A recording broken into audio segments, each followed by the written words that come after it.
आपने देखा होगा ये जब भी पर्व और त्योहार आते थे उत्पात शुरू हो जाती थी।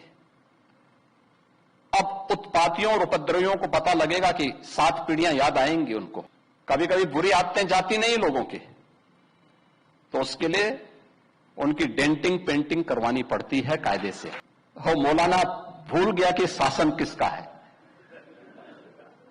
वो ये मानता था धमकी देंगे और हम जबरदस्ती जाम कर देंगे। हमने कहा जाम नहीं होगा, कर्फ्यू भी नहीं लगेगा, लेकिन कर्फ्यू का सबक तुम्हें ऐसा सिखा देंगे कि तुम्हारी आने वाली पीढ़ी दंगा करना भूल जाएगी। ऐसे बैरियर को चुन चुन करके वे जिस प्रकार की भाषा को समझते थे उस प्रकार की भाषा से उनको समझा करके उसको उसकी सजा दिलाने का काम भी किया है। पर्व और त्योहारों के दौरान आपने देखा होगा ये जब भी पर्व और त्योहार आते थे उत्पात शुरू हो जाती थी। अब उत्पातियों और उपद्रवियों को पता लगेगा कि 7 पीढ़ियां याद आएंगी उनको, क्योंकि कभी कभी बुरी आदतें जाती नहीं लोगों की, तो उसके लिए उनकी डेंटिंग पेंटिंग करवानी पड़ती है कायदे से, जिससे उनकी बुरी आदतों को हम ठीक कर सकें। और यही डेंटिंग पेंटिंग आपने देखा होगा कल बरेली के अंदर हो मौलाना भूल गया कि शासन किसका है। वो ये मानता था धमकी देंगे और हम जबरदस्ती जाम कर देंगे। हमने कहा जाम नहीं होगा, कर्फ्यू भी नहीं लगेगा, लेकिन कर्फ्यू का सबक तुम्हें ऐसा सिखा देंगे कि तुम्हारी आने वाली पीढ़ी दंगा करना भूल जाएगी।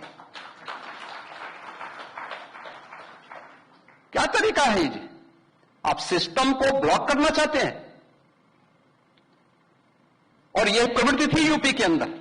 17 के पहले यही होता था, और हम इसी बात को कह सकते हैं कि 17 के बाद हमने कर्फ्यू भी नहीं लगने दिया, लेकिन ऐसे बैरियर को चुन चुन करके वे जिस प्रकार की भाषा को समझते थे उस प्रकार की भाषा से उनको समझा करके उसको उसकी सजा दिलाने का काम भी किया है। और उत्तर प्रदेश की ग्रोथ स्टोरी यहीं से शुरू होती है। अगर आजादी के समय, मैं उससे पहले नहीं जाता, लेकिन 1947 में भारत आजाद हुआ, अगर उस समय भारत की इकोनॉमी में भारत का उत्तर प्रदेश का कंट्रीब्यूशन 14% था, तो ये 14% फिर से होना चाहिए। और 14% नहीं होना चाहिए, बल्कि जितनी आबादी है उत्तर प्रदेश की, उत्तर प्रदेश उतना कंट्रीब्यूशन करता हुआ दिखाई दे। ये हमारा राष्ट्रीय धर्म है और दायित्व भी है, और उसी के तहत ये सब कार्य योजना बन रही है।